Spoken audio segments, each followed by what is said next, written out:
The morning coffee tasted bitter in Admiral Torres's mouth as he read the latest intelligence report.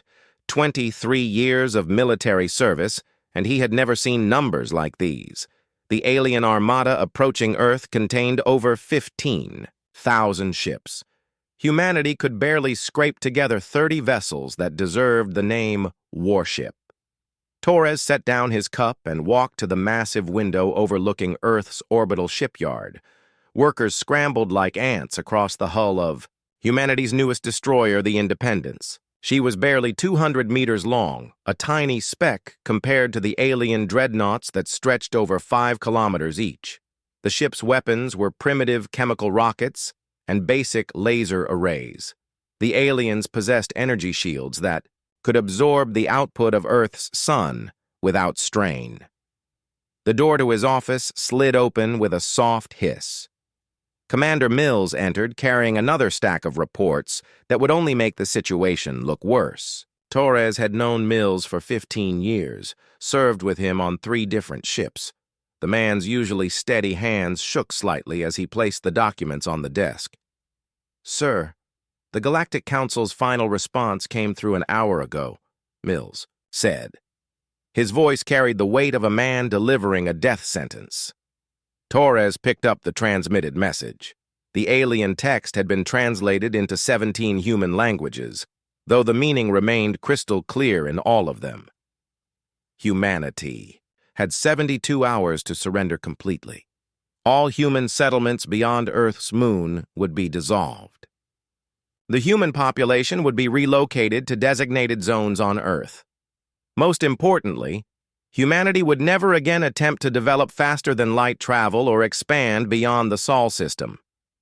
"They're calling us a contamination risk," Torres read, aloud. "Says our unpredictable nature and aggressive tendencies make us unsuitable for galactic civilization." Mills nodded grimly. "The psychological evaluation they included is particularly insulting. According to their experts, humans are too emotional and irrational to be trusted with advanced technology." Torres almost laughed at the irony. The same aliens who were threatening to destroy an entire species were calling humans aggressive. The Galactic Council controlled over 400 star systems, each one taken through conquest or intimidation. They had wiped out dozens of civilizations that refused to submit to their authority. Humanity's crime had been simple curiosity. When Dr. Rachel Kim successfully created the first stable wormhole generator 3 years ago, human ships began exploring nearby star systems. They established small research stations, mining operations, and communication relays. Everything had been peaceful. Humans had even avoided several systems that showed signs of intelligent life, hoping to make contact through proper diplomatic channels. The aliens had other ideas. The first human ship to encounter the Galactic Council's forces was the research vessel Pioneer. The aliens destroyed it without warning, killing all 47 crew members.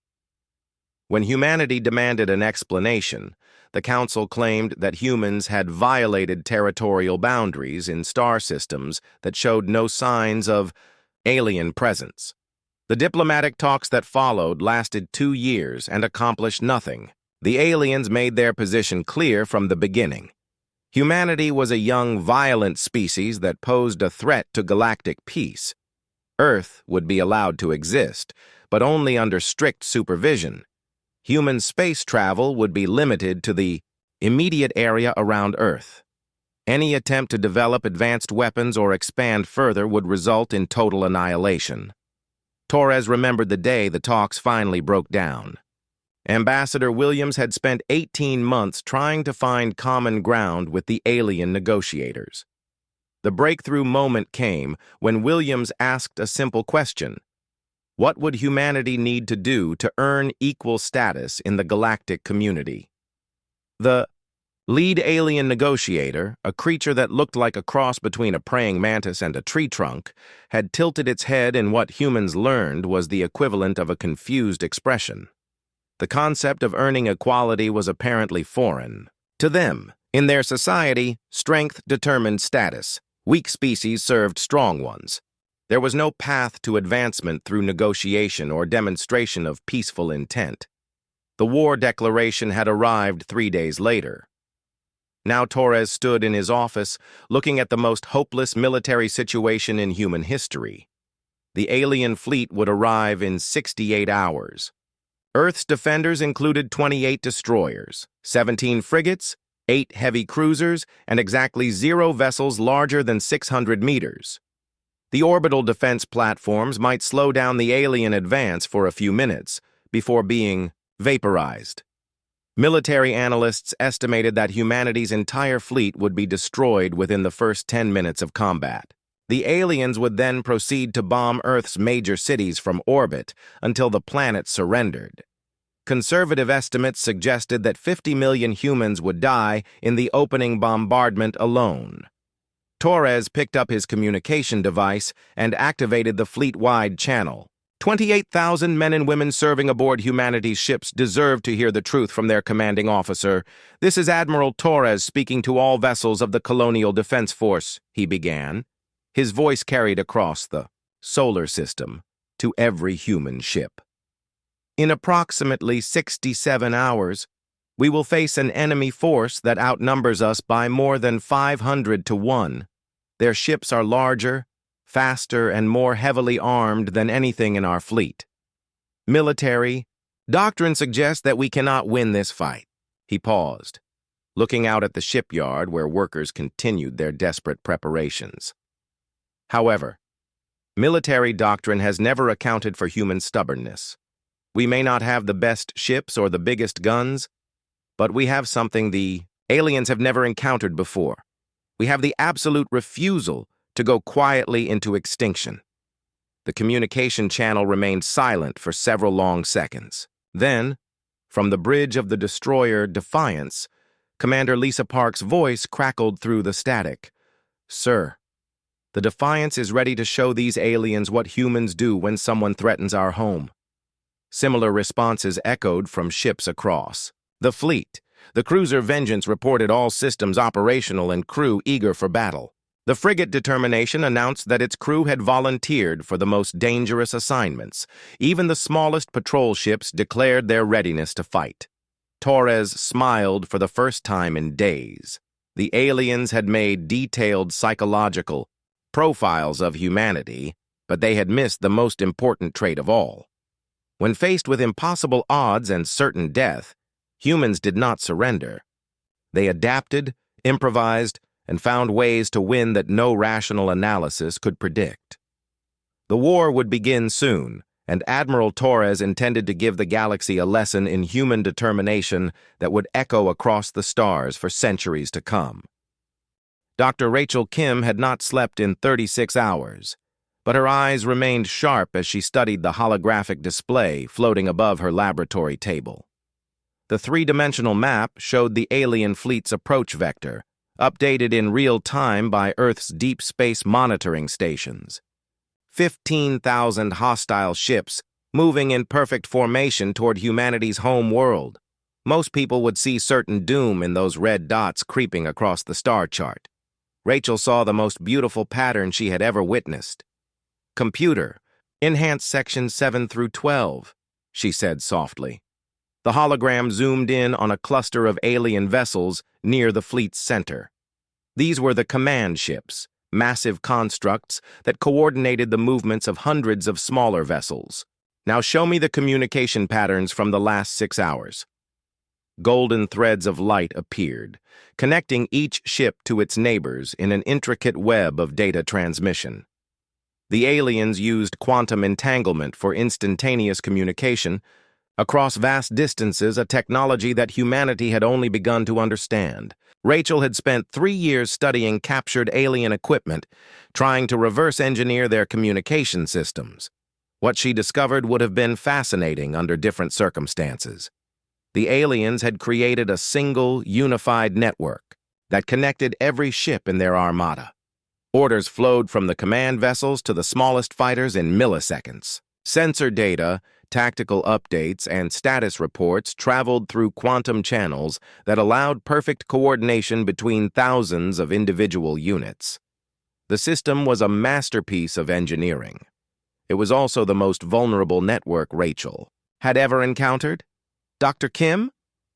The voice belonged to Lieutenant Dave Walsh, one of the younger engineers assigned to her research team. He stood in the doorway of her laboratory, holding a steaming cup of coffee and looking like he had slept even less than she had. "The Admiral wants to see your final report in 20 minutes.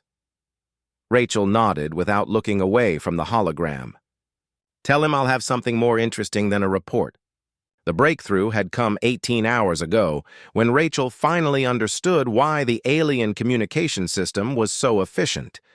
Instead of using multiple frequencies or backup channels, they had built everything around a single quantum resonance pattern.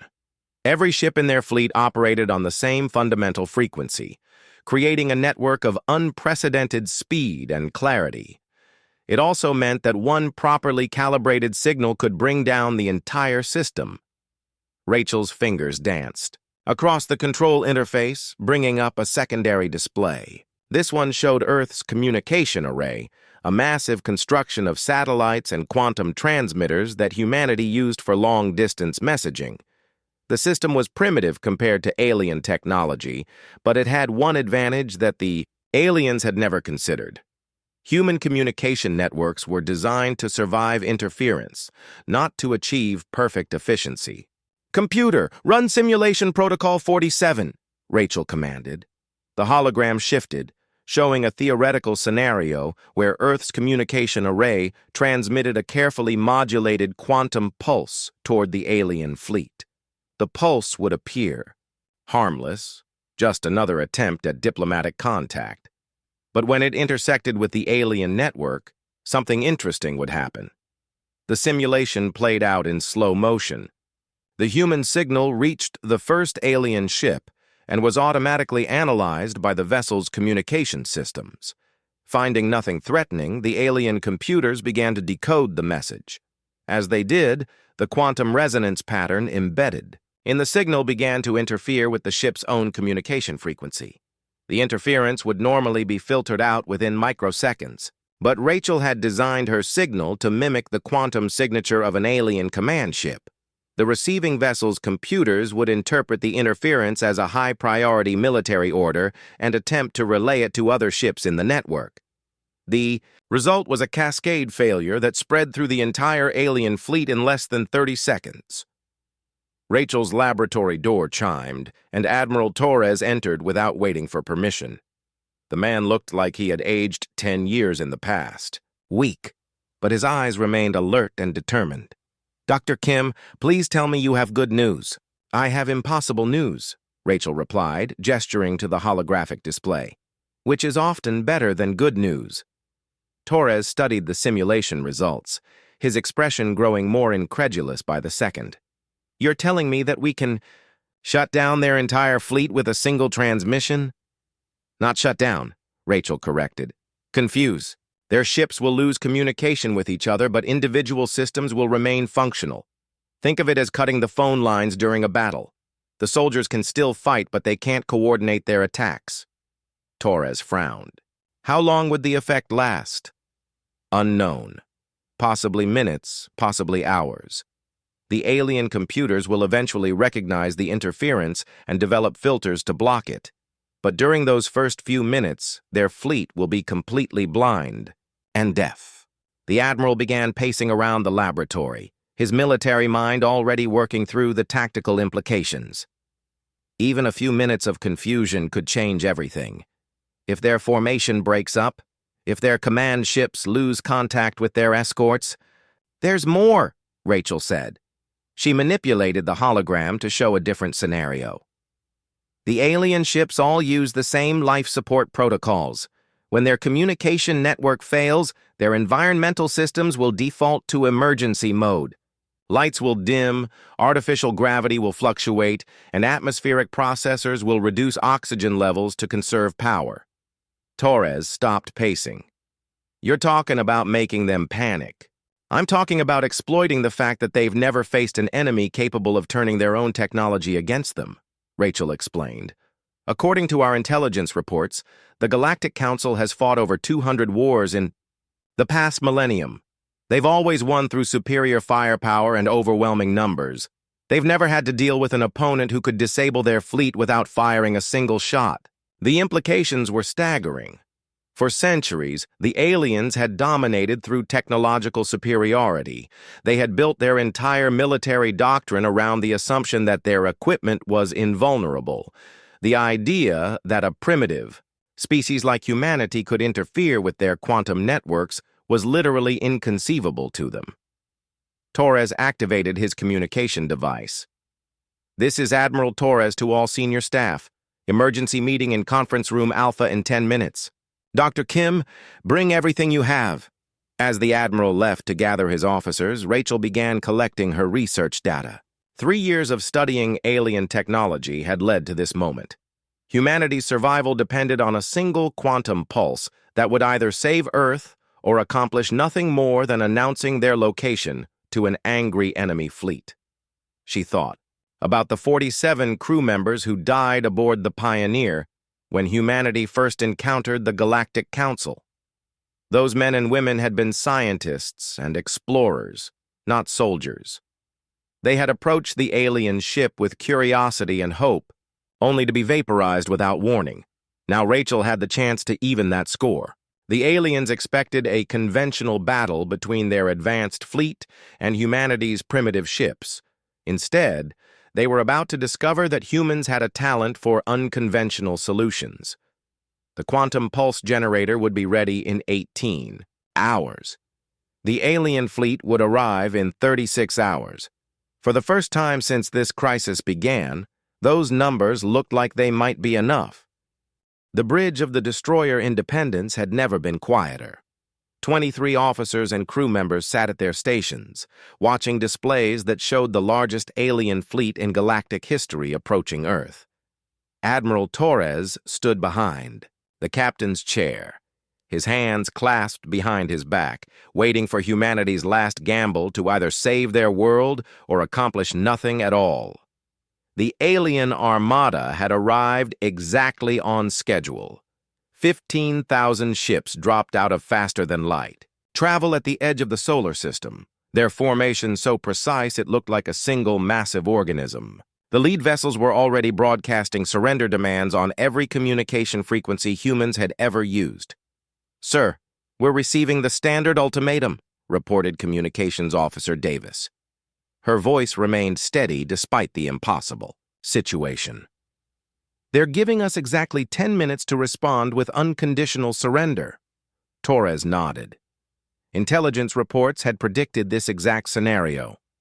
The Galactic Council always followed the same protocol when dealing with inferior species. Arrive in overwhelming force, demand immediate submission, then destroy anyone foolish enough to resist.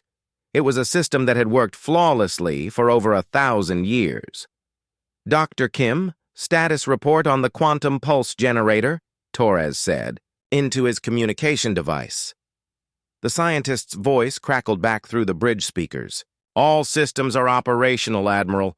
I'm reading perfect quantum resonance alignment. The pulse is ready to transmit on your command." Torres looked at the tactical display one more time.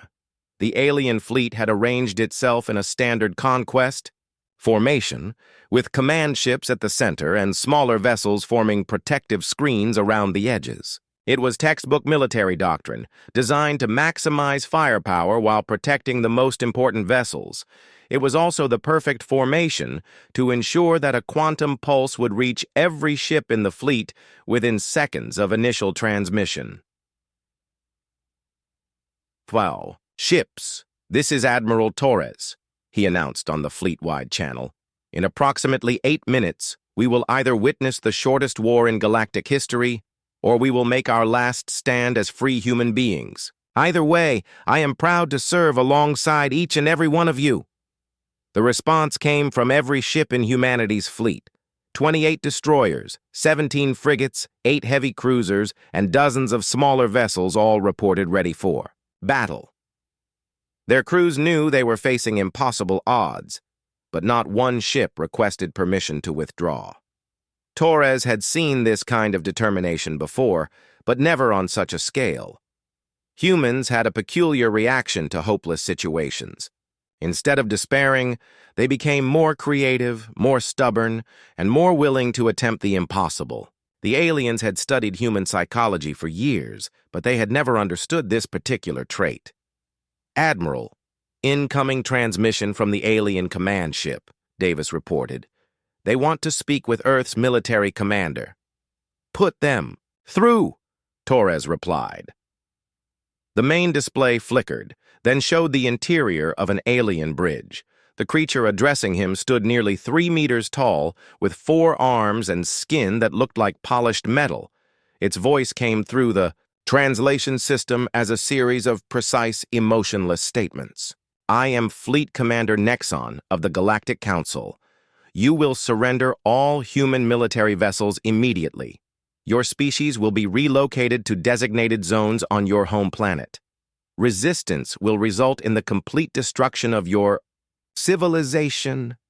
Torres stepped forward so the alien could see him clearly. "I am Admiral Torres of the Earth Colonial Defense Force. I have a counter-proposal. Leave our system immediately and we won't embarrass you in front of the entire galaxy." The alien's head tilted in what humans had learned was an expression of confusion. "You command 37 primitive vessels. My fleet contains 15,000 ships equipped with technology your species cannot comprehend. Your proposal is irrational." "Humans specialize in being irrational," Torres replied calmly. "It's one of our best features." Fleet Commander Nexon made a sound that the translation system interpreted as dismissive laughter. "You have 5 minutes remaining to surrender. Use them wisely." The transmission ended, leaving the bridge in silence once again. Torres looked around at his crew, seeing the same expression on every face. They knew they were about to attempt something that had never been tried before. They also knew it was humanity's only chance for survival. "Dr. Kim, initiate the quantum pulse in 60 seconds, Torres ordered. "Acknowledged, Admiral. Beginning. Final countdown now." The next minute passed like an eternity. Torres watched the seconds tick away on his chronometer, knowing that humanity's future depended on the next few moments. Around him, the bridge crew performed their duties with the calm professionalism of people who had already accepted their fate. 10 seconds, Dr. Kim announced over the communication system. Torres took a deep breath. "All ships, prepare for whatever happens next." 5 seconds. 4, 3, 2, 1. Pulse transmitted. The quantum signal left Earth's communication array at precisely 14:32:03 GMT on March 15, 2387. It traveled at the speed of light toward the alien fleet, carrying with it the hopes of 8 billion human beings and the most audacious military gambit in recorded history. Dr. Kim's voice came through the speakers again, tense with anticipation. "Pulse will reach the alien fleet in 27 seconds.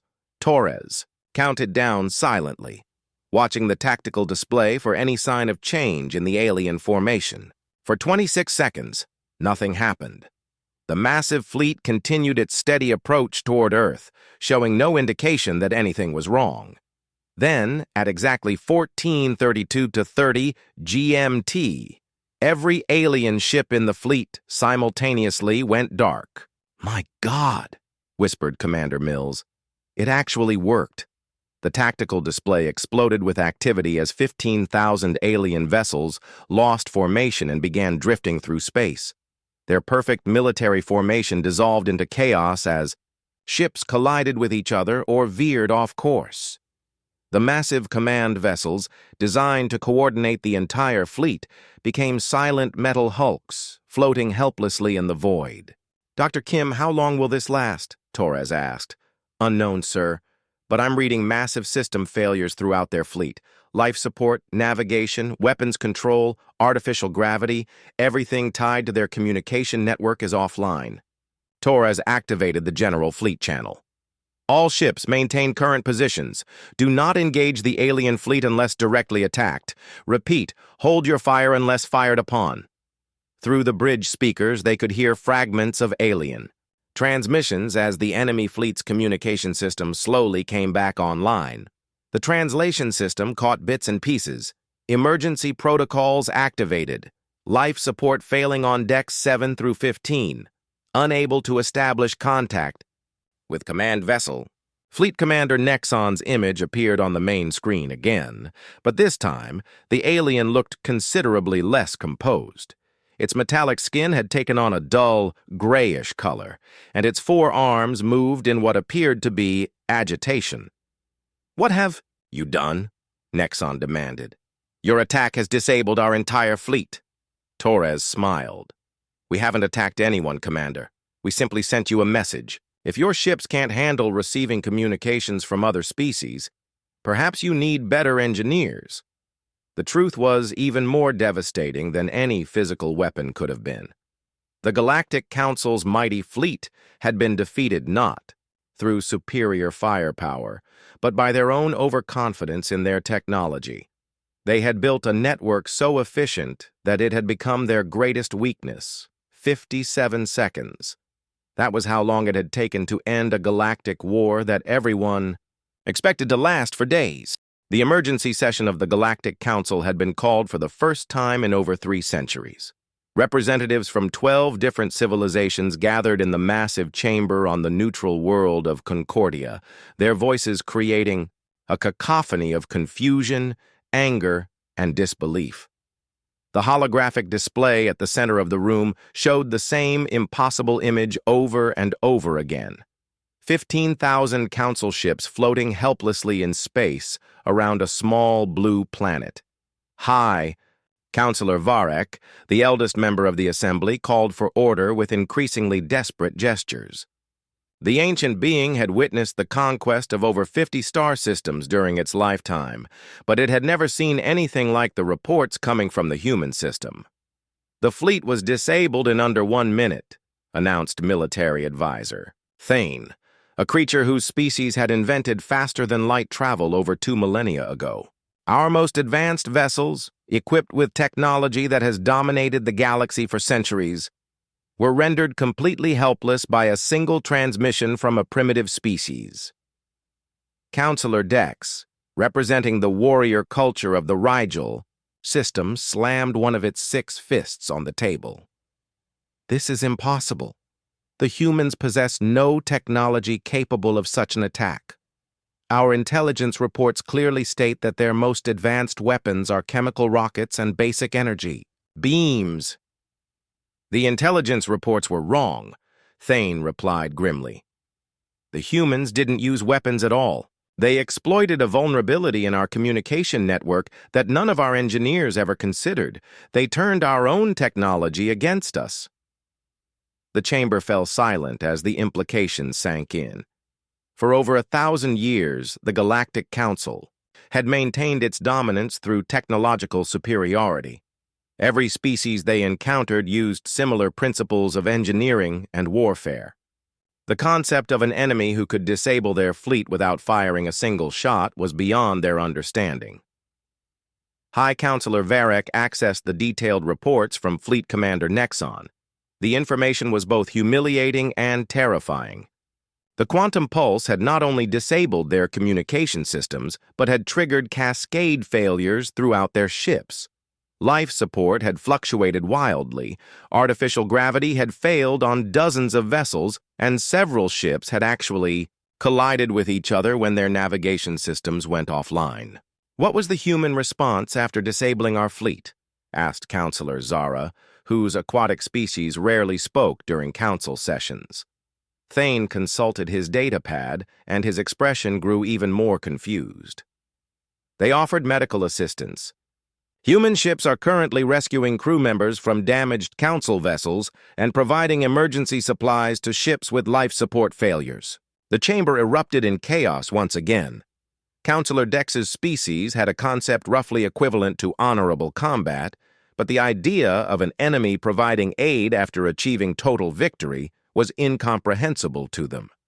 Several other representatives began arguing among themselves in languages that the translation system struggled to process. "This makes no tactical sense," Dex declared. They achieve perfect victory, and then they help their defeated enemies? Are they trying to demonstrate weakness? High Counselor Varek had lived long enough to recognize a paradigm shift when it occurred. The humans had not just won a military victory, they had demonstrated a completely different approach to warfare. More importantly, they had shown mercy to defeated opponents, something that rarely happened in galactic conflicts. Perhaps, Varek said slowly, we have been approaching this situation incorrectly. Our analysis assumed that humans would behave like every other species we have encountered. We prepared for a conventional war against a primitive civilization. They are primitive, insisted military advisor Thane. Their ships are barely functional by our standards. Their weapons couldn't penetrate our shields even if our defensive systems were operational.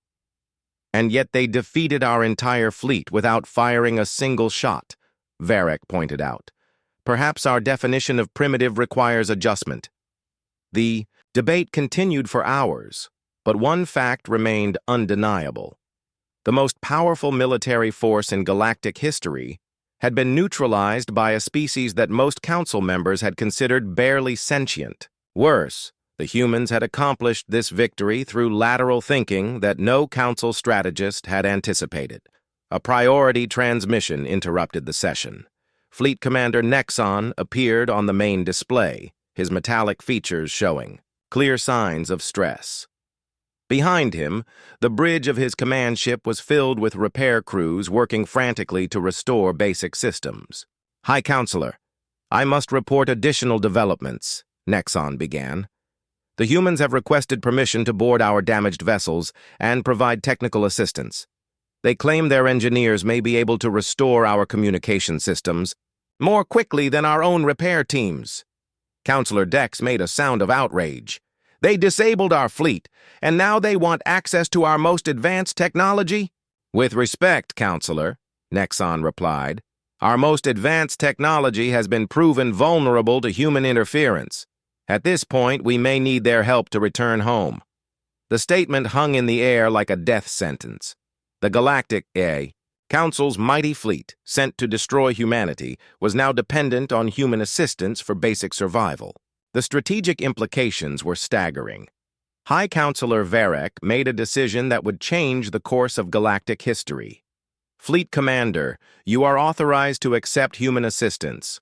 Furthermore, you are to extend an invitation to the human Admiral Torres to meet with Council representatives for immediate peace negotiations. Sir, Thane protested, we don't negotiate with primitive species.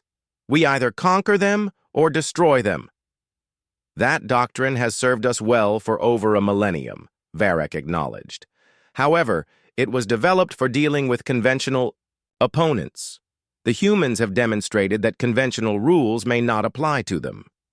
The truth was more complex than Varek was willing to admit in front of the full council. Reports from their intelligence services had been arriving throughout the session, painting a picture of human civilization that contradicted everything they thought they knew. Humans didn't just fight differently, they thought differently. Their approach to problem-solving was unlike anything the Council had encountered. Where Council species developed technology through incremental improvements to established principles, humans seemed to delight in finding completely new approaches to old problems. They had achieved faster-than-light travel through methods that Council scientists had dismissed as theoretically impossible.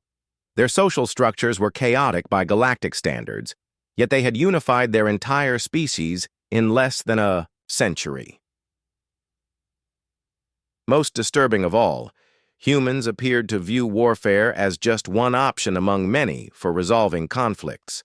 The fact that they had offered medical aid to their defeated enemies suggested a mindset that the Council had never encountered before. The motion is carried, Varek announced. We will pursue immediate peace negotiations with the human government. Military Advisor Thane, you will prepare a complete analysis of how this defeat occurred and recommendations for preventing similar incidents in the future. As the session ended and representatives began filing out of the chamber, Varek remained behind to study the tactical reports. Somewhere in the data was the key to understanding how humanity had achieved the impossible. The survival of the Galactic Council might depend on learning from their defeat, rather than simply trying to avenge it. For the first time in 3 centuries, the galaxy had encountered a species that could challenge the Council's dominance. The question was whether the Council was wise enough to recognize this fact before it was too late. 6 months had passed since the shortest war in galactic history, and the universe looked very different than it had before Admiral Torres received that bitter cup of coffee on a quiet morning in Earth's orbital shipyard. The Independence, once humanity's newest and most advanced destroyer, now served as the flagship for joint human-alien patrol missions throughout the former Council territories. Dr. Rachel Kim stood in what had once been her small laboratory on Earth, but was now the sprawling headquarters of the Galactic Security Institute. The walls were lined with communication equipment from dozens of different species, creating a technological museum that represented the new cooperative approach to interstellar relations. Through the massive windows, she could see alien ships from 12 different civilizations docked alongside human vessels in what the media had dubbed Harmony Station. The transformation had been remarkable to witness. Within hours of the defeat of the Council fleet, 3 alien civilizations had requested immediate peace treaties with humanity. The Rigel Confederation, despite Counselor Dex's initial resistance, had been among the first to recognize the strategic value of human tactical thinking. The aquatic species from the Hydro system had opened trade negotiations before the disabled Council ships had even been fully repaired. Dr. Kim, incoming priority transmission from the Andorian sector, announced her assistant, Lieutenant Commander Wang. The young officer had been promoted twice in the past 6 months, largely due to his ability to coordinate between human and alien technical teams. The holographic display materialized above Rachel's desk, showing the bridge of a human exploration vessel. Captain Riley looked tired but excited as she delivered her report from the edge of known space. "Ma'am, we've made contact with a species that calls itself the Nexari. They're requesting membership in the new Galactic Alliance and offering to share their knowledge of quantum biology. Apparently, word about humanity's approach to diplomacy has spread pretty far." Rachel smiled. The Galactic Alliance had been formed 3 months ago as an alternative to the old Council system. Instead of ruling through military dominance, the Alliance operated on the principle that different species brought different strengths to interstellar civilization. Humans contributed their gift for unconventional problem-solving, while other species shared their expertise in fields ranging from advanced engineering to exotic physics. "Approved, Captain Riley. Standard first contact protocols, and remember to emphasize that we're looking for partners, not subjects." The transmission ended, leaving Rachel alone with her thoughts. The irony of the situation was not lost on her. Humanity had been dismissed as too primitive and aggressive for galactic civilization, but 6 months later, they were leading the largest peaceful alliance in recorded history. The same lateral thinking that had allowed them to defeat the Council. Fleet was proving invaluable for solving diplomatic crises and technological challenges. A soft chime indicated another visitor. Admiral Torres entered Rachel's office, wearing the new uniform of the Alliance fleet. The design combined elements from multiple species, creating something that looked both familiar and alien. Torres had adapted to his new role as Supreme Commander of Allied forces with the same determination he had shown during the war. "Dr. Kim, I have an interesting report from our intelligence teams," Torres said, settling into one of the chairs that had been designed to accommodate multiple alien physiologies. "It seems the old Galactic Council is having some internal difficulties." Rachel pulled up the relevant data on her holographic display. The information painted a picture of an organization in complete disarray. 4 civilizations had already withdrawn from the Council to join the Alliance. Several others were experiencing internal conflicts as their populations demanded explanations for how their mighty military had been defeated so easily. "The psychological impact has been more devastating than the actual military defeat," Torres continued. For over 1,000 years, these species built their entire identity around technological superiority and military dominance. Discovering that a primitive species could outsmart them has shattered their confidence. Rachel nodded. She had been studying the cultural reports from former Council territories, and the pattern was consistent across multiple civilizations. Species that had dominated the galaxy for centuries were suddenly questioning their basic assumptions about intelligence, technology, and warfare. "There's more," Torres added. "High Counselor Varric has requested a private meeting with you. Apparently, the Council wants to understand how you developed the quantum pulse technology." "Are they planning to copy it?" Rachel asked. "That's the interesting part," Torres replied. "According to our diplomatic sources, they're not interested in replicating the technology. They want to understand the thought process that led to its development. They're trying to figure out how humans think differently than other species." The request was both flattering and concerning. Rachel's breakthrough had come from approaching the problem from an angle that no Council scientist had considered. Instead of trying to build a better weapon, she had looked for ways to turn the enemy's own technology against them. It was a fundamentally different approach to warfare, and apparently other species found it difficult to understand. "I'll meet with Varric," Rachel decided. "But the meeting happens here, on human territory, and I want full diplomatic immunity guarantees." Torres smiled. "Already arranged. Varric will arrive next week aboard a Council ship, but he'll be traveling alone except for a small diplomatic staff. According to our intelligence, there was significant debate within the Council about whether to make this request at all." After Torres left, Rachel returned to studying the reports from across the galaxy. The transformation was happening faster than anyone had anticipated. The old system of military dominance was giving way to something unprecedented, a galactic civilization based on cooperation and mutual respect. It wasn't perfect.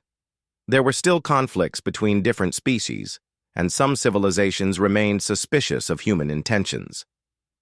But for the first time in recorded history, major galactic powers were resolving disputes through negotiation rather than conquest. The communication system chimed again, this time with a message from Earth's news networks. The reporter's face appeared on the display, broadcasting from the steps of the United Nations building in New York. In a historic vote, the Galactic Alliance has unanimously approved humanity's proposal for a universal peace treaty. The document, which took 3 months to negotiate, establishes protocols for resolving conflicts without military action and creates the first truly democratic interstellar government in known history. Rachel muted the broadcast and leaned back in her chair. The Universal Peace Treaty had been her idea, born from a simple observation about human nature. Humans were naturally suspicious of authority, which made them excellent at identifying flaws in existing systems. When she had proposed creating a government where every species had equal representation, regardless of military strength, the response from other civilizations had been enthusiastic. A year ago, such an idea would have been dismissed as impossible. The galaxy had been ruled by strength for so long that most species couldn't imagine any alternative. But humanity's victory had proven that strength came in many forms, and that sometimes the most powerful weapon was the ability to think differently. The door chimed once more, and Rachel looked up to see Captain Wade entering her office. The man who had discovered humanity's talent for tactical insanity now served as director of the Alliance's Strategic Innovation Department. His job was to find new applications for human-style thinking across all aspects of interstellar civilization. "Ma'am, I have the final reports on Project Harmony," Wade announced, looking pleased with himself. Project Harmony had been Wade's attempt to apply human problem-solving methods to one of the galaxy's oldest challenges, energy distribution. For centuries, advanced civilizations had built massive power collection stations around stars, then transmitted the energy to distant worlds through complex networks of relay stations. The system worked, but it was inefficient and vulnerable to disruption. Wade's team had approached the problem differently. Instead of trying to improve the existing system, they had asked a simple question. What if every planet generated its own power instead of importing it from elsewhere? The solution involved combining human fusion technology with alien gravity manipulation, creating power generators that were both more efficient and completely independent. The test results exceeded all projections, Wade continued. Not only does the new system generate twice as much power as conventional methods, but it's completely immune to the kind of network attacks that we used against the Council fleet. Rachel reviewed the technical specifications, impressed despite herself. Wade's team had taken concepts from 7 different species and combined them in ways that none of those species had considered. It was becoming a pattern in Alliance research projects. Human scientists would study alien technology, identify unexpected connections between different fields, and then create hybrid solutions that surpassed anything either species could achieve alone. How are the alien researchers adapting to our methods? Rachel asked. Wade grinned. Better than expected. Turns out that most species enjoy creative problem-solving once they get past the idea that there's only one correct way to approach a challenge. We've got mixed species research teams working on everything from faster-than-light communication to atmospheric terraforming. The success of these collaborative projects had been one of the most surprising developments of the past 6 months. Alien scientists, freed from the rigid hierarchies of the old council system, were embracing human-style innovation with enthusiasm. Several breakthrough discoveries had already emerged from teams that combined human creativity with alien technical expertise. Rachel's communication system activated automatically, indicating an incoming transmission marked with the highest priority codes. The image that appeared showed Admiral Torres on the bridge of the Independence, but his expression was more excited than concerned. Dr. Kim, you need to see this, Torres said without preamble. We just received a message from a civilization called the Wanderers. They're requesting Alliance membership, but their situation is unlike anything we've encountered before. The display shifted to show a massive structure drifting through interstellar space. It was clearly artificial, but it dwarfed anything humans or council species had ever built. The structure appeared to be a mobile city, complete with agricultural areas, manufacturing facilities, and what looked like residential districts for millions of inhabitants. They're nomads, Torres explained. Their entire civilization travels between star systems, never staying in one place for more than a few decades. They've been monitoring galactic communications for centuries, but they've never made contact with any government before now. Rachel studied the image with growing fascination. What changed their minds? According to their message, they were impressed by humanity's approach to the Council crisis.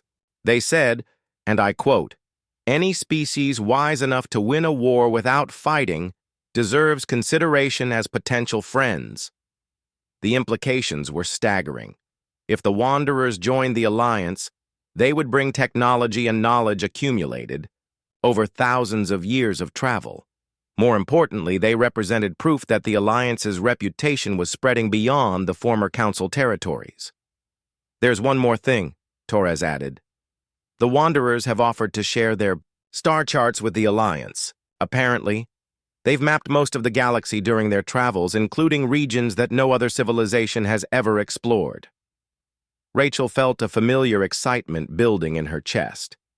The same feeling she had experienced when she first understood how to exploit the Council's communication network. Humanity had set out to explore the stars, only to be told they were too primitive for galactic civilization.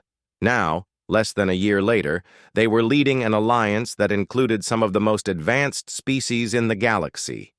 Schedule a full diplomatic meeting with the Wanderers, Rachel decided, and make sure our xenology teams are prepared for first contact with a completely nomadic civilization. As Torres signed off, Rachel returned to the window overlooking Harmony Station. The view had become symbolic of everything that had changed since that morning, when Admiral Torres read the Council's ultimatum over his bitter coffee.